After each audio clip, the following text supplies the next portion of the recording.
I was literally on a conference call at 7 p.m. at night, and I'm looking at two pictures on my desk. And one of them was my kids when they were born. And the other one was, when they were just recently turned 7 and 8.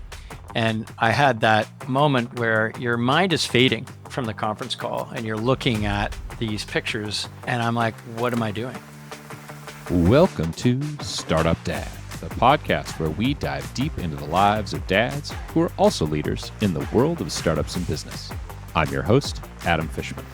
If you have a binary relationship with work and family, all in at work, then all in on family, then taking a break can be the greatest way to build connection with your kids. That's exactly what Jason Smith did. He's the co-founder and CEO of Klue, an AI-powered competitive intelligence product that helps you win more deals. He's a 5-time startup entrepreneur who has raised over $100 million for his companies and won Ernst Young's Entrepreneur of the Year award. But his most impressive and impactful achievement may be his year-long trip around the world with his wife and daughters. Today, we talked about the inspiration behind this journey when he realized his daughters were growing up without a present father.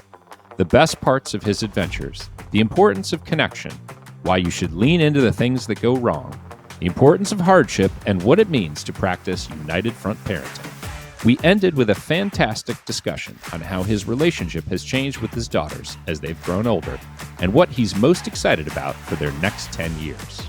If you like what you hear, please subscribe to Startup Dad on YouTube or Spotify so you never miss an episode. You'll find it everywhere you get your podcasts. Welcome, Jason Smith, to Startup Dad. Jason, it's a pleasure having you here on the show with me today. Thanks for joining. Good to be here. And a shout out to past guest Lloyd Lobo for connecting us. So hat tip to Lloyd. Lloyd has been a great friend of the show. And gosh, I feel like I recorded his episode like 100 years ago now. So might have to revisit that one. Okay, so I want to jump in. You have two daughters, 22 and 21. They are graduating or almost ready to graduate from college. So congrats, you've made it. But when they were 8 and 9, you and your wife quit your jobs, pulled them out of school, and traveled around the world for a year. And you were now the second dad that I've talked to who has taken this journey. That's wild. So I don't know. Maybe I'm a magnet for this now. But I'm curious to start off. Like, what was the inspiration behind doing this whole trip? Yeah, I think that's an interesting starting point. First, I turned 40, and it was that moment where you kind of reflect on your life. You look forward, you look backwards. Are you doing what you want to do? It's a take stock moment. Like I'm not sure I over-index on a birthday per se, but it's important at certain pivotal birthdays to kind of look forward, look back. And at the time, I was 7 years into building another company. I was not the founder of that company. I was a hired gun. I was president of it. And it had grown from a handful of folks to 500 people, but it was clearly not my business. And so you have this moment where, for me, and this is probably relevant for your show, I was literally on a conference call at 7 p.m. at night, and I'm looking at two pictures on my desk. And one of them was my kids when they were born, right? Like super baby, interesting. They were 15 months apart. So, one was a baby and the other was, basically a 2-year-old. And the other one was, when they were just recently turned, 7 and 8. And I had that moment where your mind is fading from the conference call and you're looking at these pictures. And I'm like, what am I doing? I have missed so many bed tuck-ins. I am seeing them now grown up. And it was like a dawning of age gap where you look at the same picture over it, but something clicks. And that was a moment for me to say, I don't know if I should be doing my life the way it's been done. And the 40 kind of reflection was kind of a piece of that. And so got to talking with my wife, and we were on a lake actually, having tea in the morning. And it was like this moment of serene surroundings and this, like, maybe we should change things up, and it was like this cavalcade of thoughts that ended up culminating in this, like, why don't we for the summer go away for a month with the kids while the kids are not at school, maybe 6 weeks, and we'll pick a destination. And once you start turning your mind towards what it could do, you're like, well, I want to go see that place. It'd be cool to show them this place. And so then you start to go, well, maybe we'll do half a year. And then before you know it, you're like, well, maybe we could do a whole year. And then it's like a sequencing. For me, it was not some big, like momentous, we've made this decision. It was like this inching of a mind forward. And the real edge push was we looked at renting our house, and we just built a house. And so we were wondering, well, what we could rent it for. Could it fund the trip at all? And we looked at some of the rentals, and they were a certain price. And we talked to this executive rental agency, and we're like, okay, we're thinking about doing this. And they're like, well, here's what the price is. You could probably get. And we're like, how about double that? And they're like, no way, you can't. And so we're like, I just put it out there. Let's see. Because we're like, we're not sure we want to go. And like literally within a week, two families are dropping cookies and flowers off at our door, competing to rent this house. And we don't even have the pictures up on the website. And so it became this Wow. like, is this just this like larger purpose, like starting to kind of move your mind? And so before you know it, they were offering us like our asking ridiculous price. And so we rented our house before we had left our jobs. We had rented our house before we had told our kids or anybody. And suddenly we kind of did it, and we're like, signed it, and we're like, so I guess we're going. And so then Wow. everything kicked into gear, and you resign, and then you figure out what you want to do, how long you're going to go for. And then you got to figure out the school logistics and how to teach them for that year, and the rest of it. And so, but that was the impetus. That's how it started. It was inch by inch that led to, before you know it, you've rented your house and now you're going. Yeah. So you kind of didn't have a choice at that point. It was a moment. Yeah. So do you think if the house hadn't rented, or if it never happened, like, do you think you would have not done the trip, or found a different way to do the trip maybe? It's a really good question. I do think forcing functions are really important in life. And I think there's a need for somebody to kind of push you in the water when you're standing on the edge and you're complaining it's cold. And like, there's a little bit of that. So I think we knew we wanted to go. And I think we probably would have gone, but we might have delayed a year, and then who knows what happens in the year. Wait, I got to say, like talking about this trip with a lot of folks, it's really easy to come up with a reason to not do it this year. Every time, whether it's kids' schools, the friends, your work, your place in life, your financial situation, there's always a reason not to. And so I actually think like there was a high risk that we wouldn't have if we didn't have that forcing function, but we wanted it to happen. And kind of like when you flip a coin and you want it to be heads and it turns up tails and you flip it again. Yeah. I think it was a bit of that. Yeah. My son did this with me last night. He was like, heads, I go to bed right now. Tails, I get another 5 minutes. And then he flipped it, and it took a long time. And then, of course, it landed on heads. And so I won. And he was like, oh, we got to do that one again. And I'm like, okay, I see how this works, buddy. When you know what you want. Yeah, exactly. So, the last dad that I talked to about this, who also did the same thing, his kids were a little bit younger than yours, maybe shifted earlier by, I don't know, maybe 4 or 5 years each. For him, the conversation with his kids was a little bit different because they probably couldn't comprehend quite what was going to happen. And they didn't have as many established friend groups and things like that. But at 8 and 9, like, especially girls, their maturity, like, they're getting kind of social. They're like, they got a group of friends, I imagine, at 8 and 9. They've got like a life established. And so when you talk to them about this, were they excited or nervous, or were they like sad about leaving their friends behind? Or did they just not give a shit and they were ready to rock?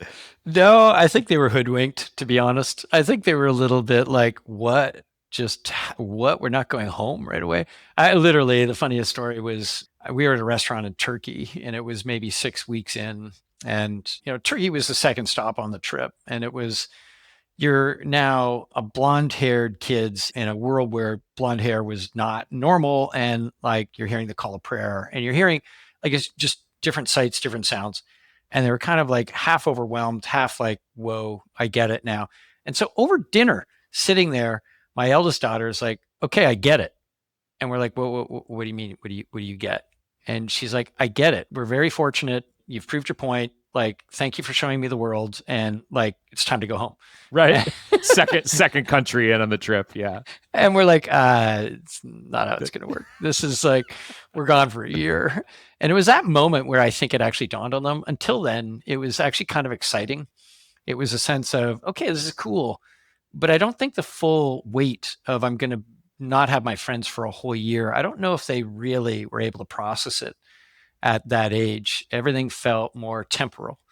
I do think between 7 and 11 is kind of the, in my opinion, the target zone for doing this. The reason why is they're capable of walking and packing for themselves. They can swim. You're less paranoid about them in a pool and what have you. They've got their wits about them, but they're still up for snuggles and they're still up for like story time. And school isn't as like critical at that moment. If they're smart kids, they could maybe skip a grade, or depending on the school. In our case, like they were at private school. We went to the headmaster and just said, we're buying iPads for their teachers and we're putting maps up on the wall and we're going to like FaceTime back to the class and talk about bringing the world into the classroom. And their whole ethos was like global citizenry. It became this like connection for them understanding the world and bringing that back into their classroom. So they didn't have to learn about the Amazon in the book. They could learn about the Amazon in the Amazon and then FaceTime back to the school and connect all the dots. And the school was very supportive of learning with that hands-on nature. And we still had to submit some assignments and the rest of it and do the work, but it wasn't as strict as I expected it to be, in grade 2, 3, 4, and what it was. I think when you get higher up, 7, 8, it's actually harder. Like teaching your kids calculus is, I can't. So there's a moment when it's like addition and I'm in my zone, and subtraction. And then it's like social studies. So it's really kind of the core stuff. And I think those grades, you can pull it off. And then socially, there's always a disconnect. There's always a moment. There's a challenge there. The reintegration that we could talk about was harder than expected, but their life skills were, from a 1 to a 10 out of 10. Their adaptability and ability to talk to adults, to find a way into groups, to not be offended if they weren't into a group or not, and be comfortable with themselves. The social pressure dynamic disappeared, and they were like, oh, okay, I'm not being welcomed back into the group that I thought were my best friends. I'm going to go play with the boys and I'm going to play soccer and cool. A little bit of friction, but not like devastation the way that it could be in grade school for girls. That's pretty amazing. And so it sounds like it wasn't like full on homeschool. There was a little bit of connection back to the core school that they went to. And I saw you did a really cool 10-minute video of this experience that has quite a few views on YouTube, actually. I will link to it in the show notes, but I saw one of the iPad sessions in that video where the girls were like talking to their class or waving and like pointing at stuff. And it was very cool. I was like, what's going on exactly? But now I know. So it was a big part of it. Like each country that we went to, we tried to have our kids like understand what the currency was like, understand what some of the customs were like, understand some of the language pieces, key sites, background, like even Croatia, and going to Dubrovnik and understanding that there's been multiple wars and those walls on the castles were kind of like specific to defense, and what that meant was ships coming in, or the more, I guess not as recent today, but the Serbian war, and like literally Croatians and Serbians fighting each other, like, and there's bullets, and that kind of like giving that back to the classroom where somebody's there just makes it all more real. And then our kids feel energized by that and want to learn more. And it created a wonderful flywheel. So it really worked. And I think it was because it was a private school. We could actually propose something where we could get all of the course material loaded up on the iPads. We went to a place in Chinatown that enabled us to scan things that we probably were not supposed to scan and put it all on there. And they were concerned about us sending back and submitting all of the pieces. They literally like, you're crazy A-type parents, like you're going to push your kids. And so like, just try and get them through these core things. And if they're behind next year, we'll catch them up. So that was like the handshake promise. And true to our word as A-type parents, we would basically do schooling first thing in the morning until however long it took to get the core schoolwork done. And that was super frustrating because some days you're in a city and you really want to see, like, I don't know, something in the Wadi Rum desert. And you're like, no, we're not leaving this tent until, and they're like, what? And so you had to sacrifice some of the joy of travel that you wanted to do in exchange for getting the schoolwork done. And that was difficult. But, you teach them a couple of those lessons, and then the next time they're trying to get it done by noon so we could have lunch and get out and do the afternoon version. Yeah, I was going to say it's a valuable lesson for them. It's like, well, we got to eat our broccoli before we get our dessert. So, and the other piece of it that as you're saying this, you're talking about like the core stuff. There's like, reading and math and spelling and sort of that stuff. Like you also don't have to work in PE or phys ed or like art because you're going to walk to a museum or you're going to be outside all day. So like there's a bunch of stuff that happens in the school day that is happening only because the kids are in the building, right? Or at the school. And the core stuff is actually kind of a smaller part of the day now that I think about it. So 100%. It was actually an awareness, an awakening of how many recesses, lunch, courses that probably aren't going to make the difference. So you could definitely crunch, call it a 6-hour school day into 3 hours without issue. The other awareness was how little your kids actually learned. So like, you get the exceeds expectations or whatever, that seem like they're doing well. And then you're like, you don't even know how to spell B. And it's like, how did you get 10 out of 10 on stuff? Like, is this just like a grade inflation issue starting at grade 3? But it was a real awakening of your kids actually absorbing the information versus, doing well by whatever the school standard was. I think it was super beneficial, just even times tables to get them to understand some of that stuff that, actually feels like, is it a waste of time today? And even calculator in the AI age, but it just helps them think, and they can actually, quickly do things. So yeah, an awareness. And the last thing I'd say is I have huge respect for teachers now in a way that like they should be paid way more than those of us in the tech world. Like they are saints. I cannot believe how much work they would put in to just getting your kid educated, the patience that was required, like the number of times I wanted to flip a table of going, how could this not, how, yeah. And so it was, so just hat tip to all the teachers out there. yeah, which job is harder, teaching like an 8 and 9 year old something or being the CEO of a company? I'm going to go with teacher. Yeah. Okay, awesome. Yeah. So I'm going to rattle off the countries that you went to, and then I have a question about that. So you went to Croatia, Turkey, Jordan, Egypt, Tanzania, South Africa, Australia, New Caledonia, Peru, the Galapagos Islands, and Costa Rica. I have been to 2 of those places. I've been to Turkey, I've been to Costa Rica. Very different places. Of that list, which was your favorite place? I bet a million people have asked you this question, but I'm curious, like, what's the favorite and why? The nuanced answer is, do you want experiential travel? Like, this isn't a vacation. It was a wake-up call from what you because right now when we take a vacation, we're literally trying to check out. We're trying to like recover from the hard work that we're doing, particularly in startup life. And so this was experiential travel. Like we were constantly on the move, constantly trying to find the next place, thinking about what you need to do.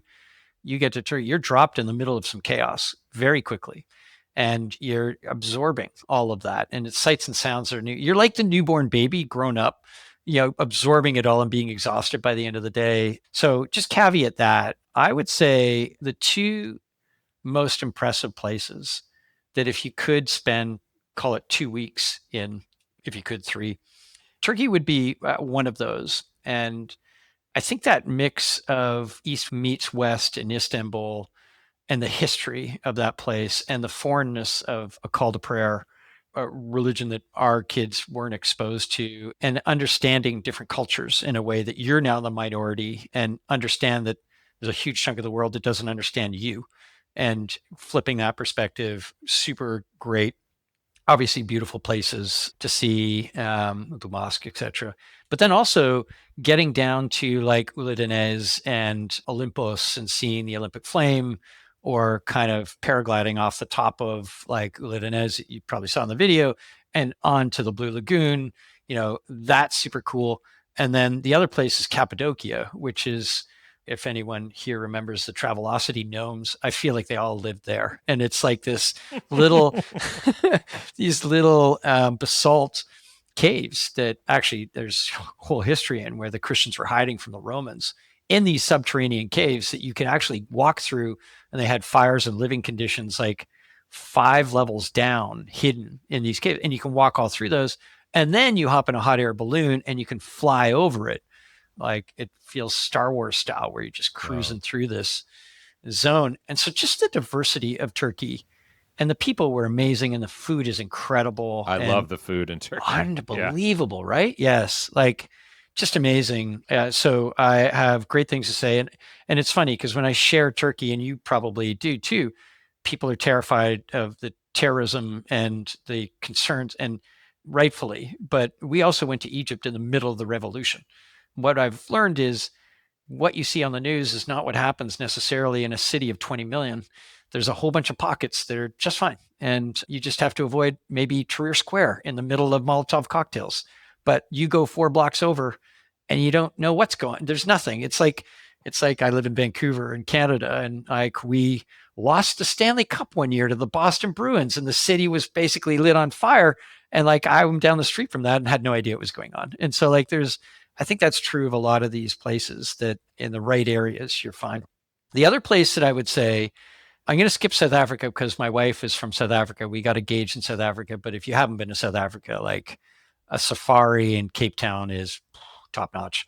But I would say Peru. And the reason why I liked Peru, again, the diversity, where you can hit the Amazon. And like we stayed in a hut that had one wall open to the jungle deep up the Amazon River in a research reserve.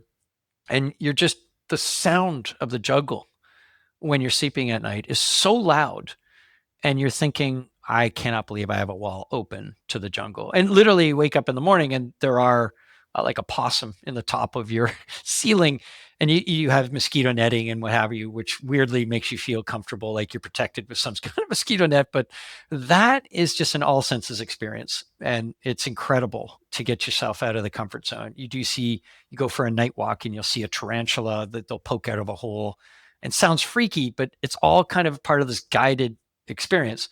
And then on the flip side, you've got Machu Picchu, hiking the Inca Trail with porters that make you feel like you're living some form of mini luxury where you carry nothing and you get popcorn and fresh water when you land at camp and everything's set up for you. I And saw those guys in the video carrying what looked like twice or three times their body size, like on their back. Like, well, and yeah. that's it. And then we all in the West claim we did the Inca Trail, and you're like, you walked, and they did everything. So again, diversity, I think, of Peru was amazing. And then, Lima itself, we volunteered for a month in a after school shelter in Peru. And that was a very notable experience. Part of the reason we went on this trip, our kids were growing up with a degree of luxury that I didn't grow up with. And I wanted them to be grounded and be aware of the privilege that they had, the different cultures. And so, volunteering at this after school shelter, which my wife's family was the group that actually put it together. Like these are kids that lived in the hills in a shack, smaller than the podcast rooms that you and I are currently in. And there's 5 people in there. And like, there's no way that you could get out of that world if you didn't have a place to study and do some schoolwork, because people are trampling on you inside of that. So they needed a place. And so these are kids that show up in the same t-shirt and shorts every day, for the months that we're there, smiling ear to ear, happy to have a place that they could use a computer, play soccer, do exercises, Montessori style. And our kids were just cemented in that. And we shared what Vancouver was like. Our kids were big into Justin Bieber at the time, which is kind of comical. And they taught them Justin Bieber songs and how to dance to Justin Bieber, blah, blah. And so they just integrated themselves. And my moment of clarity of where we as adults put our own views on our kids was asking them, hey, what do you think? How do you interpret all this? Like with these kids showing up, and they're like, well, what do you mean? We're like, well, did you notice they're wearing the same clothes every day? And, you see the hills that they're living in. There's no water, there's no trees, there's nothing green. It's all dirt. And they're in, dilapidated, like corrugated steel shacks. And they're like, no, didn't see any of that. I just really enjoy playing with Juan. That was it. Like my complaint when we left was they were comparing media rooms in which Lazy Boy was more comfortable. And I thought, these little like wealthy kids it's uncomfortable. So when you take them into an environment like that and you expect a wealth comparison, no, for them, literally, I think it was this Lazy Boy is more comfortable than the other. It is just their experience in the moment that they enjoyed, those kids, that feeling of a connection and participating in that community. not caring about a socioeconomic difference at all. And so to me, that was like a moment where they taught me. Oh, awesome. In a couple minutes, I want to talk to you about this idea of connection, and you take kind of a binary approach to it. But before we get there, I have two more questions about this trip for you.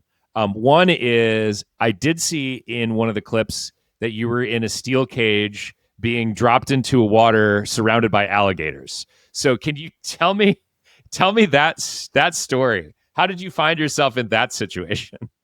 So, like, again, word of warning, you leave on these trips with one bag packed and like you get used to doing things that you're not used to. And so you're constantly pushing your comfort zone. So as you say that out loud, I'm like, I wouldn't do that right now. But you progress just like the inches to make the decision. There's inches to get comfort zone with things that are outside your comfort zone. So this was in South Africa. Literally, my kids, there's an ostrich farm where literally you ride ostriches like that old video game Joust, and you are like riding ostriches. And so you have to be under a certain weight, but they walk around. So we just done that and we're like, that was wild. What's the next crazy? And we're driving out and we see crocodile diving cage and we're like, let's pull in and let's take a look at it. And so you go in and they've got these monstrous crocodiles swimming in these, like, it's not a nature thing. It's like designed semi crocodile Disneyland. And they lower you into this thing and you're in a steel cage. And like, you could put your hand out and they're like, this is what happens. These crocodiles float along like this and they don't look like they're doing anything. And what they showed us was if you actually put something in the water, how quickly they will move and snap at that.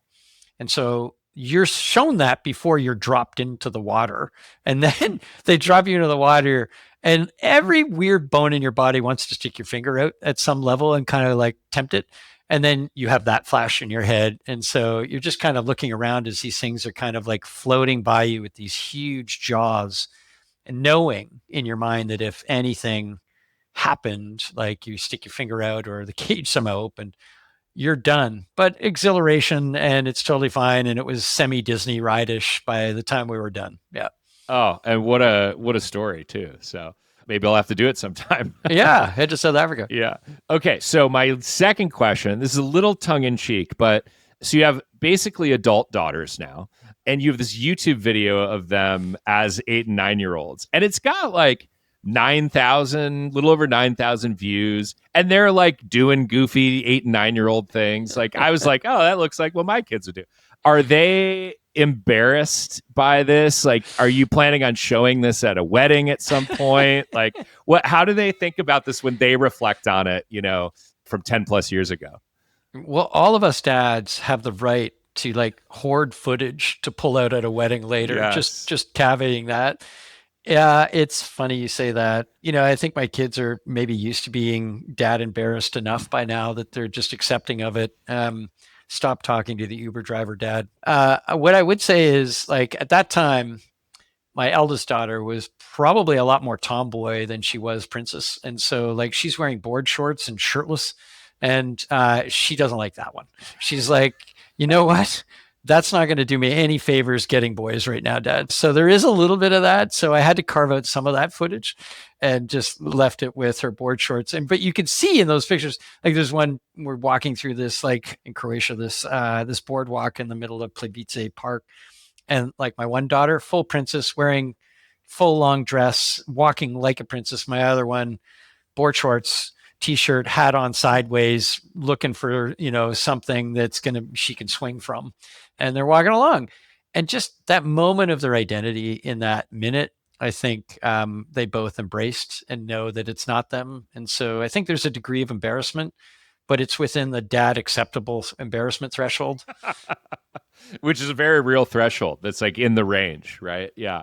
Okay, cool. I just had to ask because I was like, I think at one point I saw maybe the beginnings of an eye roll or one of your daughters saying like, turn the camera off or something like that. And I was like, this can only get worse as it goes. So let me share that story, because this is what we started to do. Like, first, when you take a trip like that, what I realized is you're off grid. Like when we're here in our work environment, we're on grid.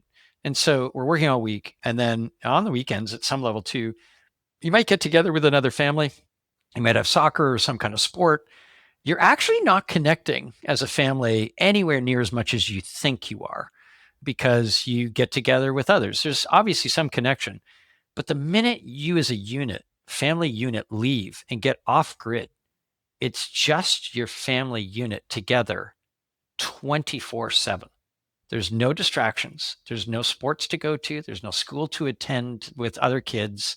There's no other family that you're going to see for dinner or on the weekend or birthday party. It's just you 24/7. So there's a huge adjustment to that like 24/7 presence of one another. And I got to say the first 2 months was really hard, an adjustment to be on top of each other for that period. And then you find the breaking points for each other. You understand where dad needs to go for a run, mom needs to do whatever this thing is, the kids need to do their Playmobil, whatever. There's like, we're going to check out, we're not going to talk to each other for a moment. And it became this like language that you now understood after like 2 months of compression therapy that blew up multiple times. And so one of the things that we did that started to create some independence was we called it independent dinners. And so we would go to the same restaurant, and our kids 8 and 9 would get their own table at the restaurant. And we would be ideally in a table that they would not be seen.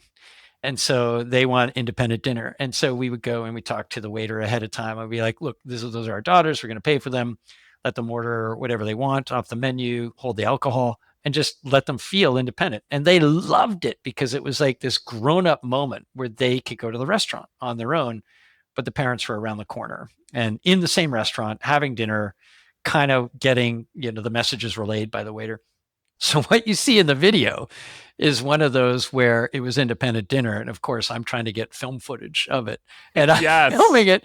And I'm filming it. And my daughter looks over at me and just like, okay, Yeah. cut it. This Yeah. is independent dinner, Dad. It's Yeah. my time. This all makes so much sense now. I love that. You're like stealthily trying to, get her picture. So that's awesome. Okay, let's talk about connection. So, obviously, as evidenced by your 1 year trip around the world with your fam, this is pretty important in your life. But you described this to me as taking kind of a binary approach where, like, you are all in one area and then you're all in another area. You trip around the world, you were all in on your family. Can you just tell me about this binary approach? Like, is this always how you've been wired, or how did you kind of develop this take? Yeah, I don't know if it's just an undiagnosed ADHD issue, but has been all in my life. And I think, look, startups are a big part of your audience. And when you're in a startup, you got to be all in. Like there's no halfway. You got to believe in it. You've got to crank it. And particularly in the earliest embryonic stages of a startup. And so, I came out of university and I didn't know any better and went into my first startup and we built a company and it succeeded. And I didn't know what 996 was, but I was like 997. and Mm-hmm. and you're doing that because you're 23, 24, you can burn the candle, you don't know any, you just do it because you're figured out. And so it was all in by nature of identity attachment to starting this company early in, being told that's a crazy thing to do. You're going to fail. Entrepreneurialism when I started wasn't cool.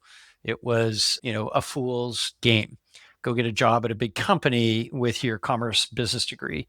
And so part of it was like storming, forming, norming moment in that company being successful that imprinted, I think you got to be cranking in your startup. And so, onwards with the next startup, the next startup, the next startup, you get a relationship. Well, you burn maybe through some, and then you get your real relationship that you don't want to sacrifice, and then into marriage, into kids, and then figuring out how to raise kids. And I found it extremely difficult to find the balance with my pre-programming of I got to be all in on this business to make it work. And every minute I don't give it is adding a degree of some sort of probability it's going to fail. And we all know the odds of startup failure. And so there's with that imprint and maybe personality kind of pre-programming, I knew that I couldn't easily do weeknight tuck-ins and bedtime stories. And so pretty quickly I fell into the rhythm of I'm going to crank Monday through, well, it was Friday, and Saturday, Sundays would be my time with the family. And I started to kind of be quite binary on that and reflect and deflect most work issues on the weekend, but work till 9, 10 p.m. on the weekdays. And so that became part of a pattern again, and in my fourth startup. And so that's part of the impetus why I was like, I think the only way to break the pattern of not connecting, because you can't connect with just a little bit on the weekend when you're doing sports and you're doing other things. You're barely the edge of the pool. And so for the kids to touch while they're swimming, yeah. So that led to the impetus to go traveling and like leave the grid and be all in on the 24/7 family connect experiential moments. I felt like it was a real success on the connection side, but it certainly reinforced the all in nature. So now I'm back into the next startup and I'm all in on that. And the kids are witnessing that from the other end of the tail now. Yeah. Yeah. One of the things we talked about before we started recording kind of builds off of this. And it's, you said that your daughters obviously saw you grinding at a startup and, kind of watched and probably absorbed some things via osmosis, right? It saw dad working really hard. And then at some point they were like, yeah, I don't know if that's going to be for me. But now maybe with them kind of coming out of university, it maybe that pendulum has swung again. So like, what have you observed in that arc of their lives kind of while they watch you be an entrepreneur? Yeah, speaking on behalf of dads, that I've seen the spectrum now from early age to one just graduated literally this year, and the other is still in university. It was super interesting. I think when they, so there's this moment where you're looking at your kids selecting university and the pressure to get into a good school. And, did you launch a rocket and land a person on Mars yet or not? Like huge pressure to get into these schools. And so, there was a lot of debate on what they wanted to take. And all they knew about business was seeing their mom and their dad working a lot on a laptop in an office nonstop. And so to them, business was a screen and a laptop and unhealthy sitting behavior in an office nonstop. And, that particularly came true like in the COVID moment where like you're now home and they're seeing it. But, they knew that I wasn't coming home from the office. And so they knew obviously I was working. And if they came to the office, they'd see a laptop. And so there was this connotation, this connection of like, that's bad. And that was seemingly well ingrained in them. So both did not want to go into business as a result in university. And one at the end decided that, okay, they're going to business, but they're going to do it differently. They're not going to be the laptop person. And I don't think they're going to do the startup thing. And, fast forward now, the one that's graduated with a business degree, all she talks about is new startup ideas. And I'm not calling her an entrepreneur, but she's like, I wonder if I could do this. I wonder if I could do that. And like, hey, has anybody done that? And how did you do that? And so, she's moved from entrepreneurialism is a laptop and you're locked in a room to problem solving and what new ideas are out there that haven't got a sufficient solution or a solution at all. And so she doesn't know it yet, but I think she is moving towards this embrace of what we all do is look for problems to solve and then build something around it. The other one's in drama and theater. And actually, it's interesting. She was a kid that loved to be on stage, loved to act, loved to be the center of attention. So, like, I'm definitely not doing business, Dad. And she's now in third year going, why didn't I go into business? And is like, I'm surrounded by these awesome theater kids, and they're all like me. They're crazy and fun. But like, I'm seeing all these business kids with their summer jobs lined up and thinking more. And so she shifted, and I don't know what she'll do after her undergrad, but like, I think there is just a reality of you rubbing off on your kids. And what I've had the pleasure of being able to do now is talk them through what it means. It's not a laptop in an office. It's an idea that you're trying to bake. And a laptop is part of the tool set that you do to kind of bake that idea. And in it, there's a bunch of tools that help you. And that expansion of thought, it takes a certain level of intellectual readiness for them.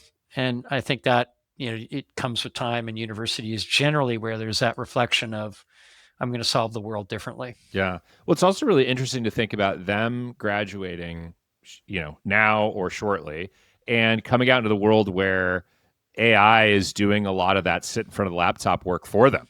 Your company makes an agent that does research for customer research, and that would normally be all the time that you'd be sitting in front of a laptop. But now, the thing that the robots can't really do is like human connection and the back and forth sort of engagement with other people. And so maybe there is an element of this that their definition of business will look differently than what ours looks like. I mean, who knows? So we'll see.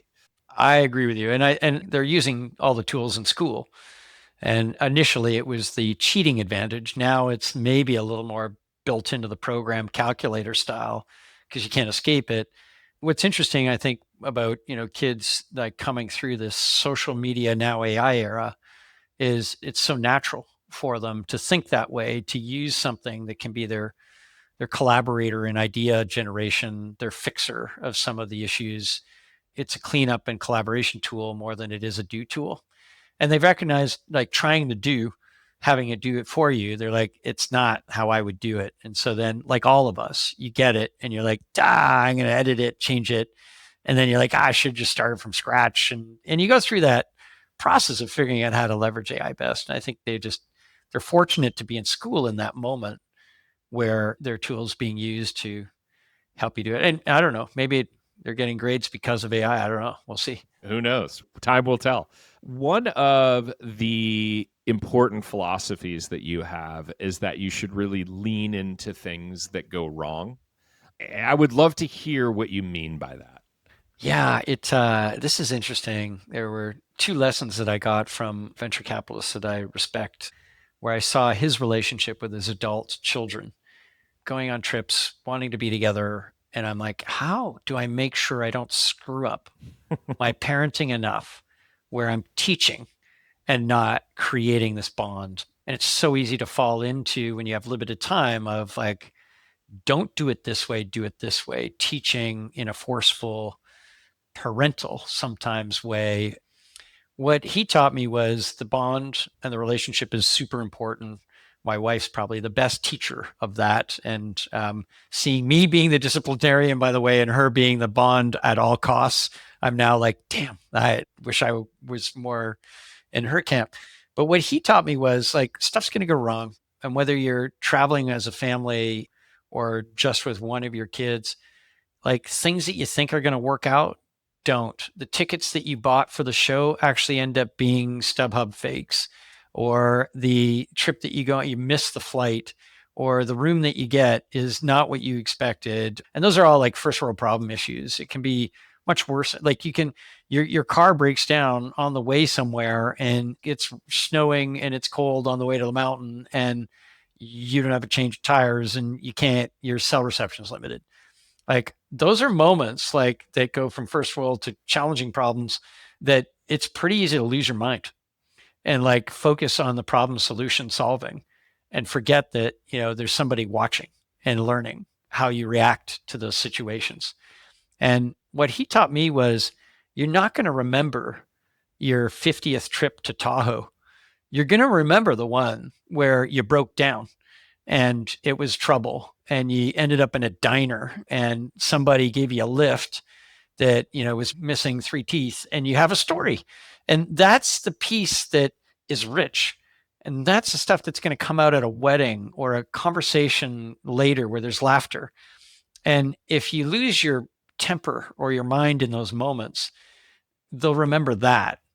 But if you go along going, okay, this is just part of life and let's embrace it, and we know it's hard now, but we will hopefully laugh about it later. You keep a levity about it and an experience focus about it that is the thing that imprints in your brain, and you'll draw on that later. So that's what I mean by lean in to the bad stuff as much as the good stuff. Do you have any particular favorite fun stories about things going I wrong? knew you were going to ask this. Your all-time favorite? Yeah, there's a lot of micro macro ones. I'm going to not share one that's a little more macro, but a micro or mini, maybe a mixed one. Actually, Turkey is a good example of one. Like We had rented a place for the four of us that we thought was good. And like in all things in a place like Turkey, things change. And so you move into this place and you're like settled in and it's great. And then somebody knocks on the door and is like, sorry, we rented the suite to somebody else. And we're like, what do you mean? We got two bedrooms. This is what we asked for. And they're like, no, but we got a better one for you. And so, okay, here we go. So you bring all your stuff and it's like 11 p.m. You're tired, and you're just wanting to get it. We moved into this other place and it was across the street. And you first walk into this room, you're like, this is really nice. This is great. And it was four beds in one room, but it was a much bigger room. It looked nicer and there was a bathroom in there and it was a really nice place, a whole bank of windows in the back. And so we're like, oh yeah, we're happy here, thank you, we'll take this. And we're like, look at that, things that happen to you that you don't expect, it can work out. And so as we unpack and brush our teeth, crawl into bed, we hear this rumbling and it gets louder, and then it is so loud that we can't talk and hear each other, actually scream and hear each other, because it's the train going by right behind your place. So those windows were actually a window onto the train tracks. Oh, no. That because it was dark, you didn't see it.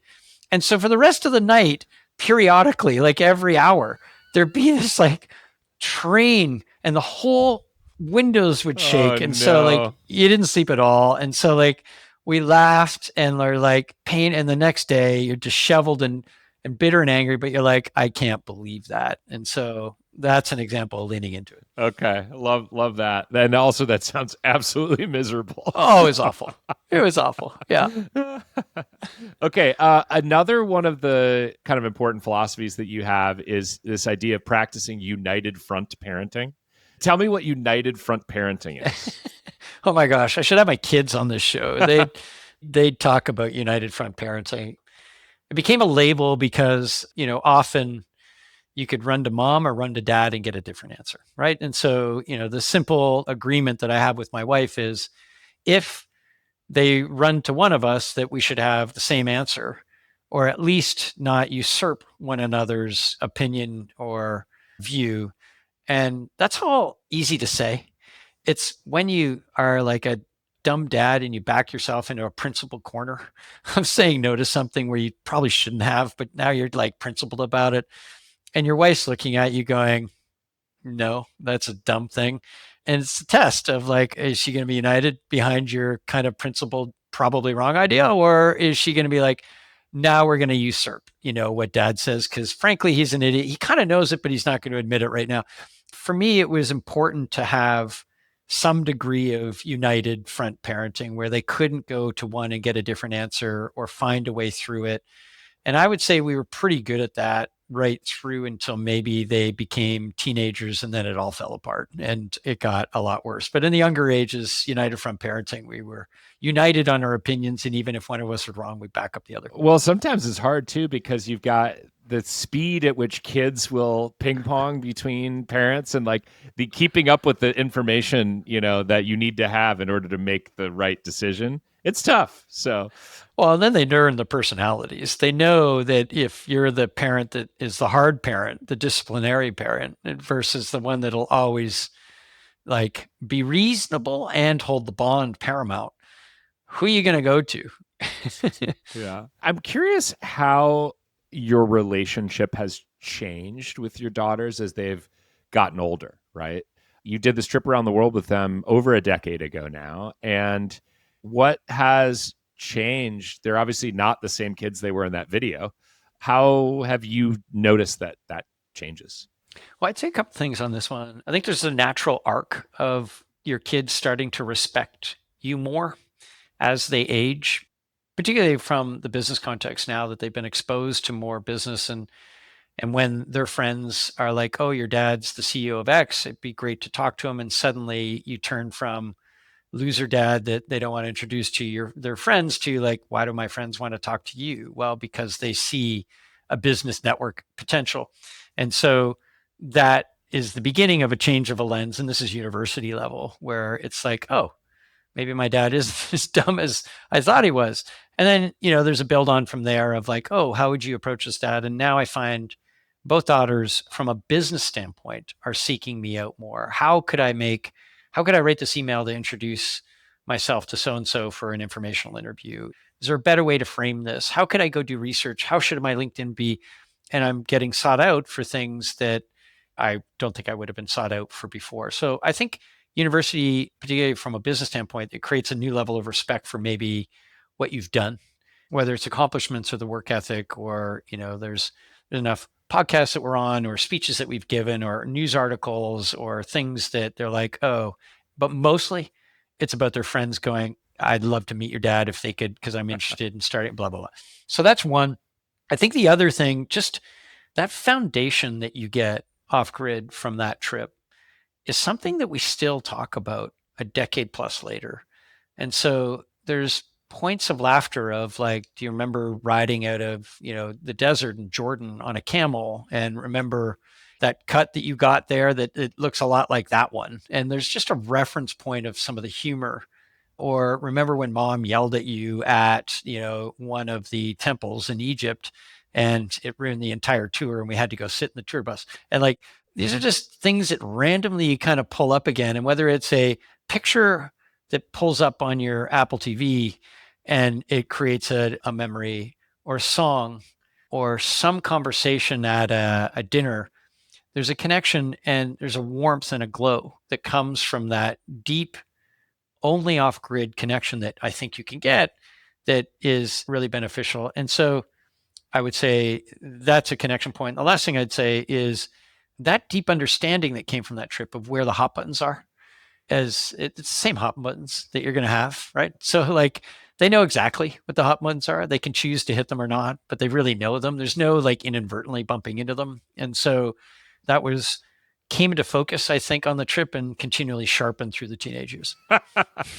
I love that. That's a pretty nice way of putting it. So, okay, I have just a couple more things for you before lightning round. I had another dad on the show recently, and he was talking about the importance of hardship, making sure that kids experienced hard things, which is something that, at least in the United States, we've kind of drifted away from this a bit. The pendulum moves back and forth. I know that this is a philosophy that you believe in as well. I also subscribe to the theory that kids can do harder things than we think.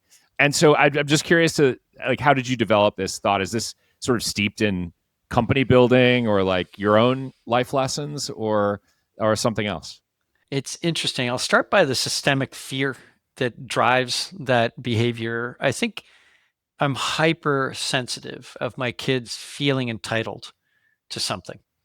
I'm hypersensitive to the feeling that they won't work for something because it's right there, that they won't appreciate that there's fruit in the bowl that they could have whenever they want.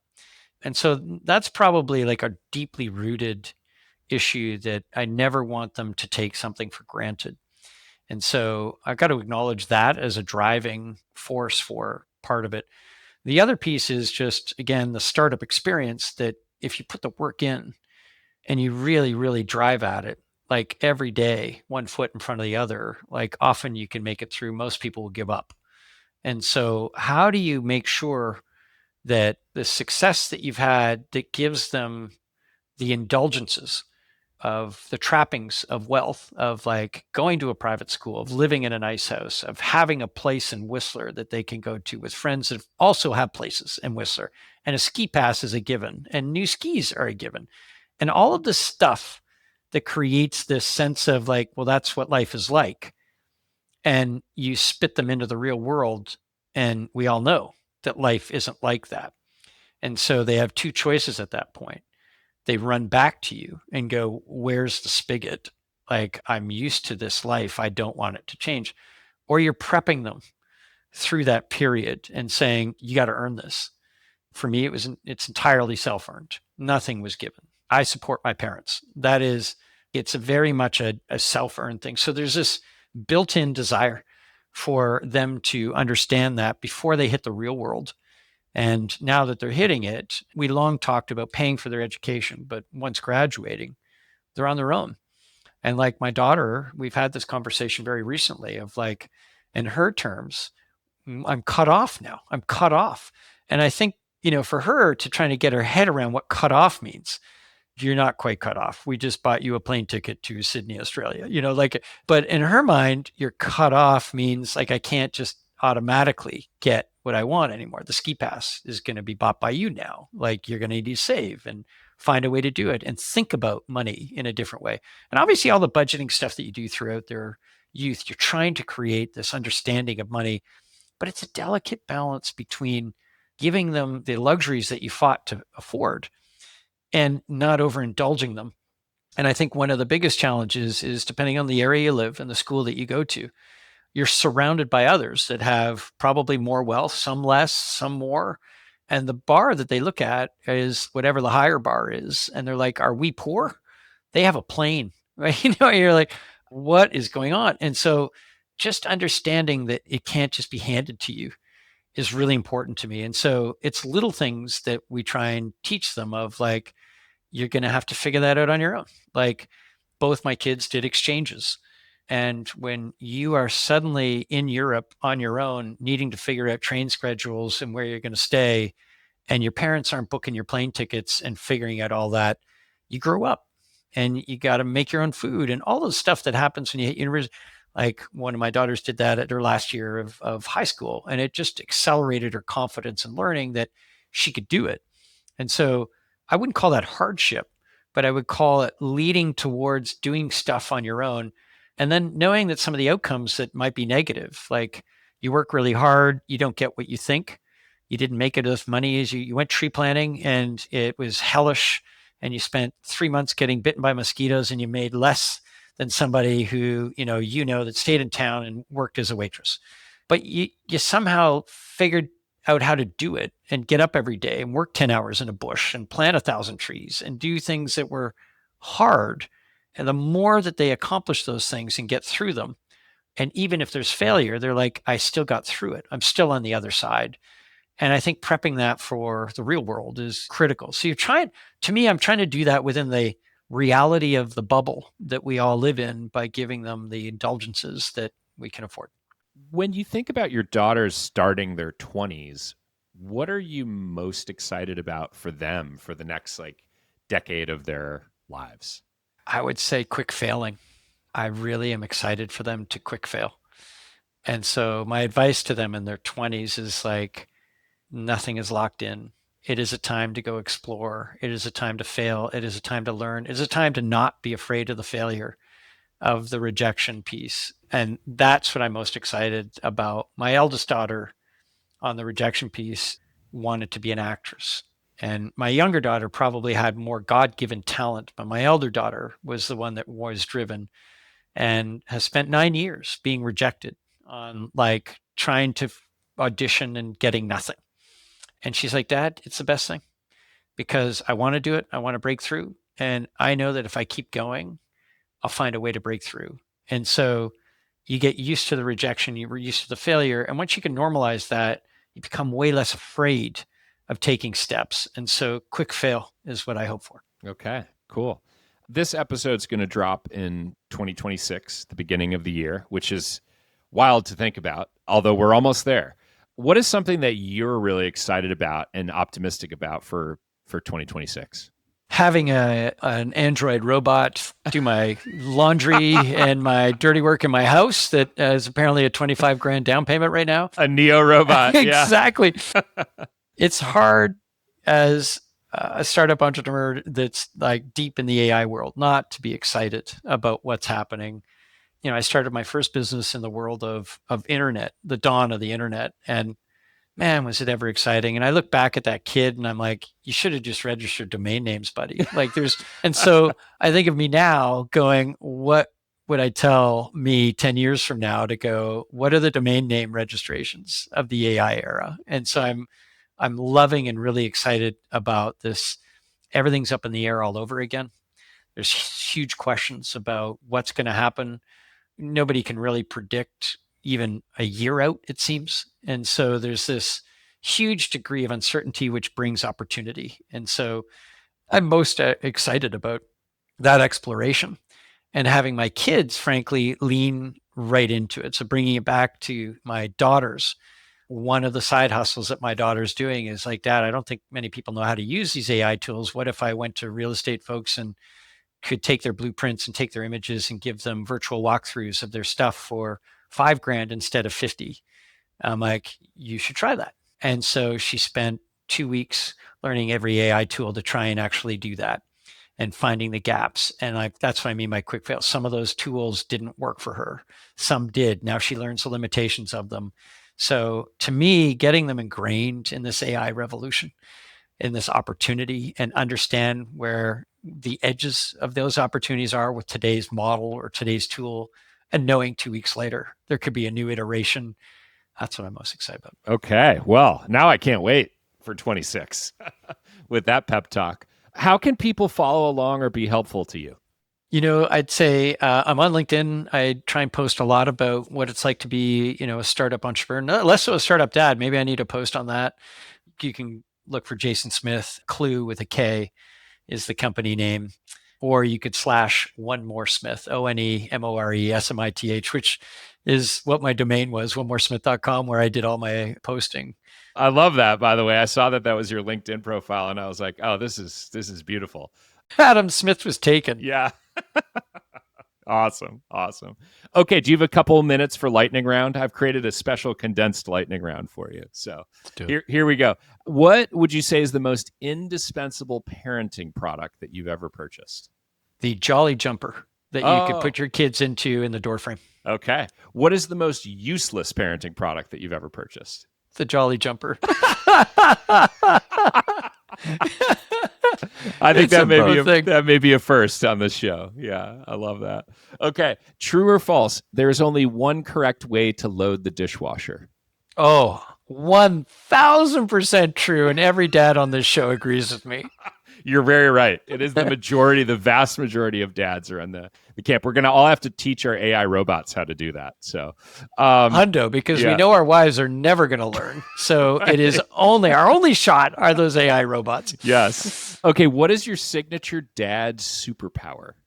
Oh, it's a sad admission, but it's going to be like literally the power to grind through things. Okay. All right.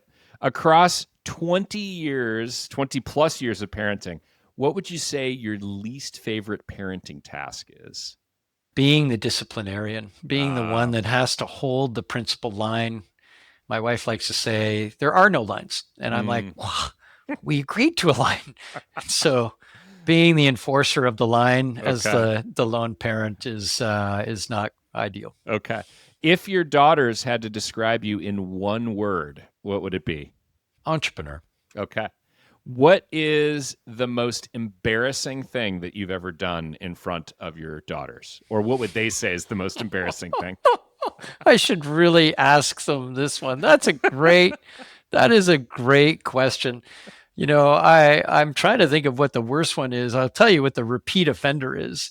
Like, I have no bones about telling a server or a driver or any service person what's wrong. And so if I'm in a Uber with them or I'm at a restaurant with them, they're like, Dad, just let it go. It doesn't matter. It doesn't matter. I'm like, well, you did this, and like there's a better way to do it. And they're like, I'm the type of dad that would go into McDonald's and figure out a way how to try and make it more efficient and tell the front cashier person, and they're like, dude, what do you want? A Happy Meal? Get out of here. This reminds me of my very best friend's dad, who used to get up in diners and go get his own coffee if it wasn't happening at the speed that he liked. So, oh my God, am I ashamed to admit that I've done that way too many times? Introduce me to your best friend. Yeah, Adam. I will. Okay. What is your favorite kids movie? Wow, kids movie. That's an interesting one. I can't say The Matrix then, obviously. No. I'm going to have to go with Frozen because I have 2 daughters. Okay. So The Matrix may be the answer to this next question then, which is, what is the first nostalgic movie that you forced your daughters to watch with you? It was The Matrix. And they did not find it as interesting as I did when it first hit. But it is fascinating. Okay, how often do you tell your daughters back in my day stories? Come on. Every startup dad listening to this right now is like way too often. Yes. And you try not to talk about how the snow cliffs are 10 feet and you walked Right. in bare feet to school and the rest of it. But man, when did we become our dads? We all It's did. true. And we all have, of like, this is how we did it. Yep. And the unfortunate reality is all the lessons of like the hardship piece are grounded in the, look, I didn't have that opportunity. Right. You should be, yeah. Right. Yeah. Okay. Final question for you. I know you're a pseudo empty nester now, but what is your take on minivans? I love them. Okay. I know my wife would violently, vehemently at least, disagree. I've always thought minivans are ideal. Like you can fit so much stuff in them. Yeah. And I've always loved minivans. And weirdly, before I had a family, I'm like, minivans are cool. I'd like one. They are the perfect vehicle for a lot of people. So, okay, Jason, with that, we have survived lightning round and this interview. Thank you so much for taking all the time with me, and best of luck to you and your family. Thanks for having me. Take care. Thank you for listening to today's episode with Jason Smith. You can subscribe and watch the show on YouTube or wherever you get your podcasts. Visit www.startupdadpod.com to learn more and browse past episodes. Thanks for listening, and see you next week.